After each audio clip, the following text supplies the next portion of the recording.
Good morning students. BSc first year के botany का paper first हम पढ़ रहे थे, जिसमें हम यूनिट 1 पढ़ चुके हैं। यूनिट 2 में हम शैवाल पढ़ना प्रारंभ कर चुके हैं। हमने शैवालों के जनरल कैरेक्टर्स पढ़े थे, जनरल कैरेक्टर्स ऑफ एल्गी, जिसमें हम पढ़ने वाले हैं ये 5 टॉपिक, जिसमें से हैबिटेट या आवास को हम पढ़ चुके हैं लास्ट लेक्चर में। आज हम पढ़ना प्रारंभ करेंगे थैलस ऑर्गेनाइजेशन या थैलस का संगठन। थैलस के संगठन को हम 2 भागों में पढ़ेंगे, क्योंकि ये बड़ा टॉपिक है, ये बहुत ही इम्पॉर्टेंट टॉपिक है। इस पे शॉर्ट क्वेश्चंस भी बनते हैं और इस पे निबंधात्मक प्रश्न भी आ सकता है। तो यहाँ पे हम इसे लेक्चर पार्ट 1 और पार्ट 2 में पढ़ेंगे। थैलस ऑर्गेनाइजेशन की बात करें तो मैं आपको बता चुकी हूँ कि थैलस क्या होता है। थैलस मतलब ऐसे पादप जो कि जड़, तना तथा पत्ती में विभेदित नहीं होते यदि पादप का शरीर, तो उसे हम थैलस कहते हैं। और ये जो जिस वर्ग में मिलते हैं उसे हम थैलोफाइटा कहते हैं। थैलोफाइटा के अंदर शैवाल तथा कवक, एल्गी और फंजाई आते हैं। अभी हम पढ़ने जा रहे हैं एल्गी का थैलस ऑर्गेनाइजेशन। एल्गी का थैलस ऑर्गेनाइजेशन एक कोशिकीय से बहुकोशिकीय हो सकता है। It can be unicellular to complex multicellular. Their sizes ranges from 1 micron to several meters.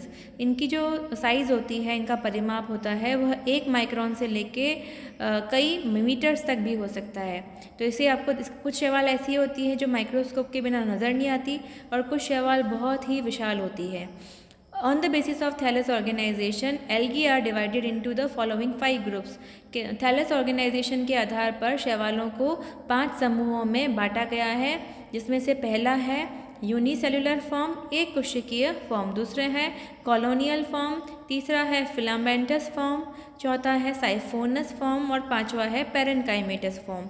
Unicellular का मतलब होता है एक कोशिकीय, जो कि एक कोशिकीय शैवालें इस कैटेगरी में आती है। कॉलोनियल मतलब ये एक कोशिकाएं, कुछ शैवालों की जो एक कोशिकाएं होती है वो आपस में जुड़कर समूह बना लेती है। तो इस प्रकार के जो होते हैं वो किस में आता है, कॉलोनियल आता है। कॉलोनियल में बहुकोशिकीय नहीं बोलेंगे हम कॉलोनियल को, क्यों? क्योंकि वो बहुकोशिका का मतलब है कि पूरा शरीर बहुत सारी कोशिकाओं से मिलकर बना हुआ है, लेकिन यहाँ पे ऐसा कुछ नहीं है। यहाँ पे कॉलोनियल में क्या हो रहा है, कोशिकाएं मिलकर एक कॉलोनी बना रही है, ग्रुप बना रही है, इसलिए इसे हम कहते हैं निवही या कॉलोनियल फॉर्म। देन आते हैं बहुकोशिकीय में जो 3 पार्ट है, वो है पहला फिलामेंटस।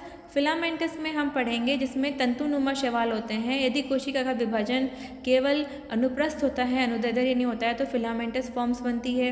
देन साइफोनस फॉर्म, यदि आपने जूलॉजी में एक साइफन वर्ड सुना है तो आप जानते हैं साइफन का मतलब होता है जो अंदर से खाली है। अंदर से यदि कोई हॉलो जगह होती है उसे हम साइफन कहते हैं। तो साइफोनस जो एल्गी होती है, ये अंदर से, इसके अंदर एक गुहिका या हॉलो होती है ये। Then parenchymatous form, parenchymatous forms ऐसे फॉर्म होती है जिसके अंदर मृदुत्वकीय इनका संगठन होता है, या पेरेनकाइमेटस से इनका ऑर्गेनाइजेशन होता है। तो आज के लेक्चर में मतलब थैलस ऑर्गेनाइजेशन पार्ट 1 में हम पढ़ेंगे unicellular forms and colonial forms. इनको हम एक एक एग्जाम्पल लेंगे विद डायग्राम, ताकि आप समझ पाएँ।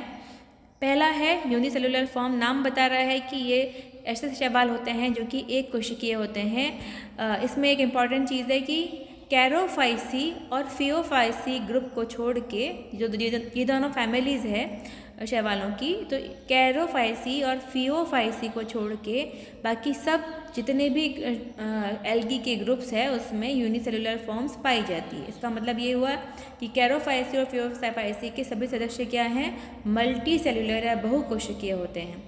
Unicellular forms can be classified into following सब ग्रुप्स। ये भी यूनिसेलुलर फॉर्म्स को 4 ग्रुप्स में बांटा गया है। पहला है राइजोपोडियल यूनिसेल, दूसरा है फ्लैजिलेटेड यूनिसेल, तीसरा है स्पाइरल फिलामेंटस यूनिसेल और फोर्थ है नॉन मोटाइल यूनिसेल। ठीक है, आपको इन चारों को इनके नाम से शायद पहचान जाएंगे कि क्या होता है।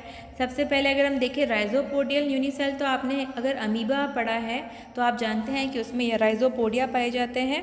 तो इसमें क्या होता है, इसकी संरचना बिल्कुल अमीबा के समान ही होती है। क्यों? क्योंकि इस पर सेल वॉल नहीं पाई जाती, कोशिका भित्ति नहीं पाई जाती, तो उसके ऊपर एक रिजिड जो कवरिंग है या दृढ़ इसकी जो कवरिंग है वह नहीं पाई जाती। इसका जो शेप है वह निश्चित नहीं होता, और जो इसमें मूवमेंट या इसका जो गमन होता है वह किसके द्वारा होता है, राइजोपोडिया के द्वारा होता है। इसका उदाहरण है क्रिस अमीबा।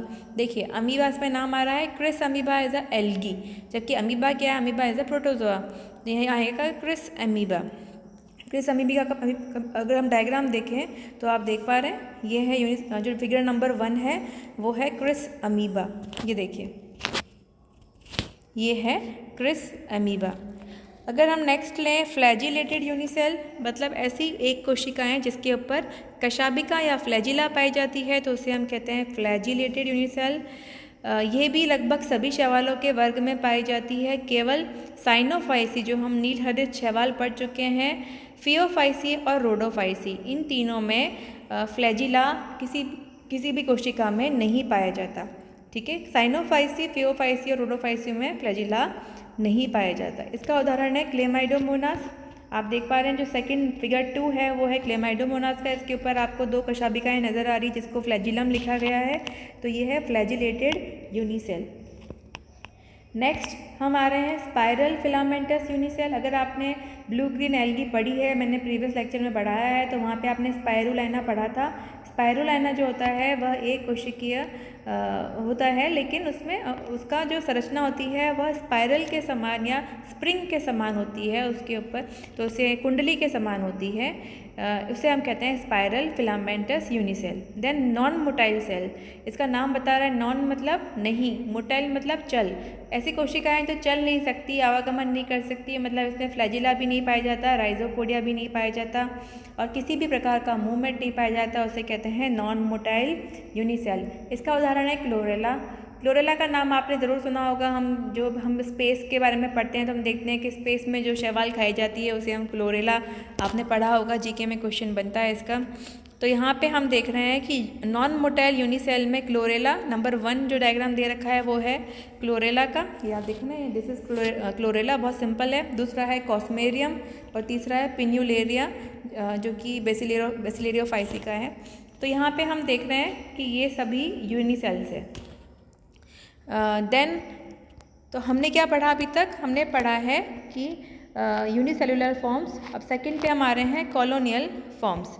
कॉलोनियल फॉर्म्स मैंने आपको पहले ही बताया था कि कॉलोनियल फॉर्म्स ऐसी फॉर्म्स होती है जिसमें कि बहुत सारी एक कोशिकीय जो शैवाल है वो एग्रीगेट होकर, इकट्ठी होकर साथ में समूह के रूप में रहती है। होता क्या है कि कोशिका विभाजन से एक कोशिका से दूसरी कोशिका बनती है, 2 से 8 बनती है, 8 से 16 बनती है, और वो सभी कोशिकाएं एक म्यूसिलिजिनस मास में, मतलब एक चिपचिपा द्रव्य होता है उसके अंदर वे एकत्रित रहती है और साथ में रहती है, तो उसे हम कहते हैं कॉलोनियल फॉर्म। तो कॉलोनियल फॉर्म भी बहुत प्रकार के हो सकते हैं, तो इनको मुख्य रूप से 4 प्रकार में बांटा गया है कॉलोनियल फॉर्म को। पहला है सिनोबियल, दूसरा है पामेलॉइड, तीसरा है डेंड्रॉइड और चौथा है राइजोपोडियल। इनका भी आप पता इनके नाम से लगा सकते हैं, बस अगर आपने सिनोबिया का मतलब या पामेलॉइड का आपको मतलब पता है तो हम इन चारों को एक एक करके डिस्कस करते हैं। पहला है सिनोबियल। इस पे क्वेश्चन बनते हैं, अधिकांशतः इस पे क्वेश्चन आता है कि व्हाट इज सिनोबिया। तो सिनोबियल फॉर्म या सिनोबियम क्या, देखो सिनोबियम तो है, बता चुकी हूँ मैं आपको ऑलरेडी।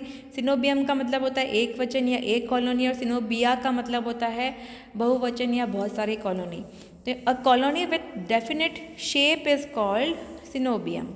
देखिए ऐसी कॉलोनी या ऐसा निवह जिसमें कोशिकाओं की संख्या निश्चित होती है तथा उनका शेप भी निश्चित रहता है, शेप मतलब उनका आकार तथा आकृति निश्चित रहती है, उसे हम कहते हैं सिनोबिया।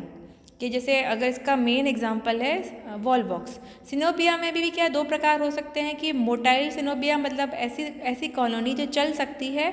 चलने के लिए क्या चाहिएगा उनको? चलने के लिए उनको फ्लैजिला चाहिएगा, तो फ्लैजिला युक्त कॉलोनी क्या कहलाती है? सिनोबिया। और जिस कॉलोनी फ्लैजिला युक्त जो कॉलोनी है उसे हम कहते हैं मोटाइल सिनोबिया, और जिसमें फ्लैजिला नहीं पाया जाता कॉलोनी में उसको हम कहते हैं नॉन मोटाइल सिनोबिया।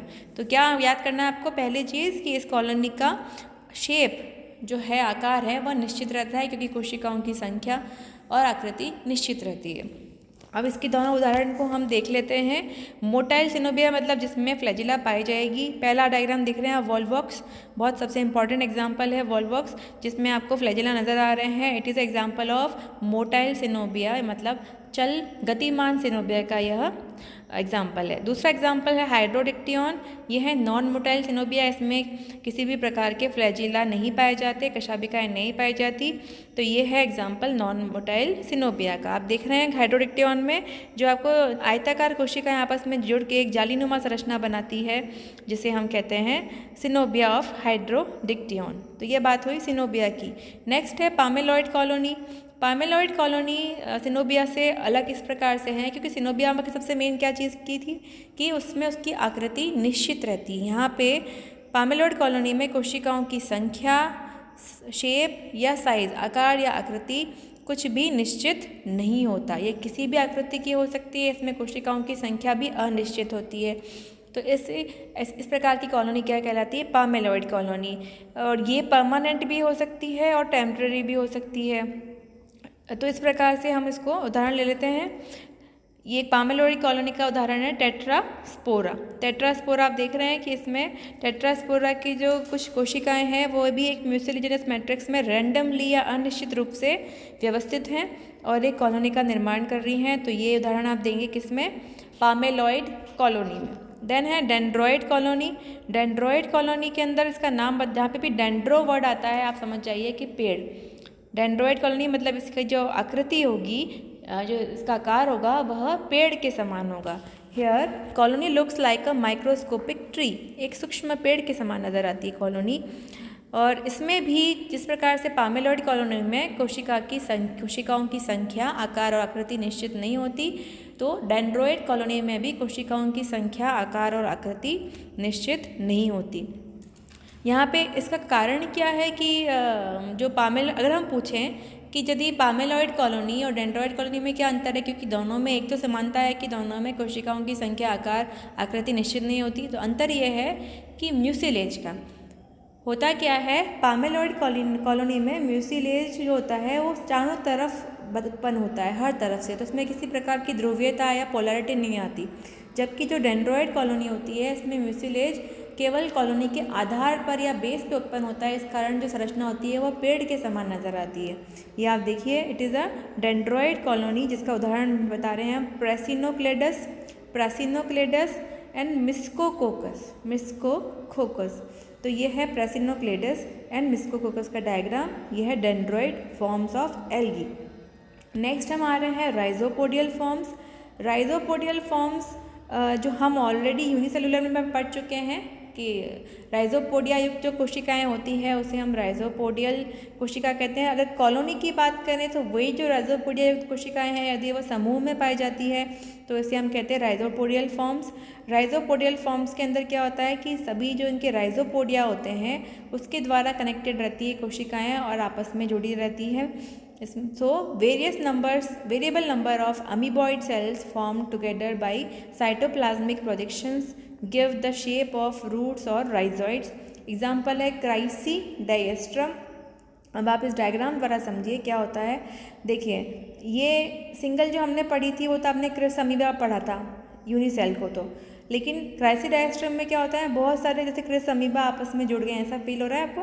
तो यहाँ पे यह है कि किसके द्वारा जुड़े हुए हैं, जो ये लंबे यहाँ पे आप देख पा रहे हैं कि ये जो निकल रहे हैं ये कहलाते हैं rhizopodia. These are not flagella. ये कशाभिकाएँ बिल्कुल नहीं है। ये क्या है, क्योंकि इनके पर कोशिका भित्ति है नहीं। कोशिका भित्ति नहीं है तो क्या होता है, जो अंदर प्रोटोप्लाज्म होता है वही उसी का एक्सटेंशन होता है, वो बाहर की तरफ इस प्रकार के सूडोपोडिया का निर्माण करता है, जिसको हम राइजोपोडिया कहते हैं। ये राइजोपोडिया आपस में जुड़ जाते हैं। देखिए यहाँ पे कनेक्शन हो गया दो कोशिकाओं के, और ये क्या बन गई, एक कॉलोनी बन गई या एक निवर बन गया, जिसको हम क्या कह रहे हैं, क्राइसीडाइएस्ट्रम। तो ये क्या हो गया, राइजोपोडियल फॉर्म। देन इसके बाद की जो हम पढ़ेंगे वो हम अगले लेक्चर में पढ़ेंगे। हम वापस रिपीट कर लेते हैं कि हमने आज क्या क्या पढ़ा। आज हमने थैलस ऑर्गेनाइजेशन ऑफ एल्गी पढ़ी, जिसमें हमने यूनिसेलुलर फॉर्म पढ़ा, एक कोशिकीय फॉर्म्स पढ़े। एक कोशिकीय फॉर्म्स के चारों प्रकार पढ़ लिए, राइजोपोडियल, फ्लैजिलेट, स्पाइरल और नॉन मोटाइल, जो कि हम यहाँ पे डिस्कस कर चुके हैं, या डायग्राम द्वारा भी पढ़ चुके हैं। उसके बाद में हमने निवही रूप पढ़े। निवही रूप के भी 4 प्रकार होते हैं, सिनोपियल, पामेलॉइड, डेंड्रॉइड और राइजोपोडियल। देखिए, राइजोपोडियल दोनों में कॉमन है और दोनों का मतलब भी एक ही है, लेकिन वो एक सिंगल कोशिका है और एक समूह है। सिनोबिया, जिसमें कि कोशिका की साइज, शेप, और कोशिकाओं की संख्या निश्चित रहती है, जबकि पामेलॉइड में निश्चित नहीं रहती। डेंड्रॉइड में क्या होता है, वृक्ष के समान नज़र आती है, इसमें भी कोशिकाओं की संख्या साइज शेयर निश्चित नहीं होता। जबकि राइजोपोडियल में बहुत सारी राइजोपोडियल कोशिकाएं आपस में राइजोपोडिया द्वारा जुड़ के समूह का निर्माण करती है। अब इसके बाद जो हम नेक्स्ट लेक्चर में पढ़ेंगे वो पढ़ेंगे हम मल्टी सेलुलर फॉर्म्स, जो कि 3 प्रकार के होते हैं। कौन कौन से होते हैं? वो होते हैं फिलामेंटस, साइफोनस और पेरेन्काइमेटस। ये हम नेक्स्ट लेक्चर में पढ़ेंगे। धन्यवाद।